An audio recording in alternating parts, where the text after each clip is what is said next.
नमस्कार मंडळी, मी विजया उल्हास गोखले नर्मदा गृहोद्योगमध्ये आपलं स्वागत करते। कसे आहात? खूप उन्हाळा आहे, तर आज काय करणार आहे मी? आज मधातला गुलकंद करणार आहे। थंडावा येण्यासाठी हा गुलकंद उन्हाळ्यात खावा। गुलकंदासाठी मुख्य लागतं ते गुलाबाच्या पाकळ्या। गुलाबाची फुलं बाजारातनं, गुलाबी गुलाबाची बाजारातनं फुलं आणली, ती धुतली, पुसून ती उन्हात वाळवून घेतली आणि पुन्हा पुसून घेतली। तर अशा ह्या पाकळ्या गुलाबाच्या पाकळ्या आहेत आणि ही मध आहे। आणि हा बरणीमध्ये मी आता तुम्हाला छोट्या प्रमाणात हा गुलकंद करून दाखवणार आहे। उरलेल्या पाकळ्यांचा मग करीन दुसरा मोठ्या ह्याच्यात। सर्वप्रथम मध घालायची,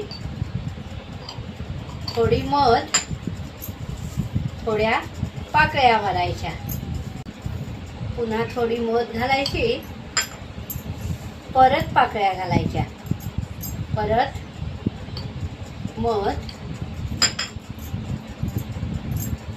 आणि गुलाबाच्या पाकळ्या आणि मध घालून ही बरणी भरलेली आहे आणि त्याला आता आहे हवाबंद झाकण आहे आणि ते झाकण बरणीला घट्ट लागतं।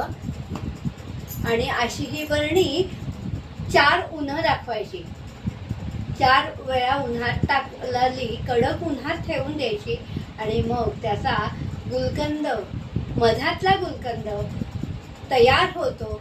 तर असा हा गुलकंद अत्यंत पौष्टिक असतो आणि उन्हाळ्यात खायला एकदम चांगला, आजाराला, लहान मुलांना पानात घालायला असा हा गुलकंद तुम्ही नक्की करून बघा।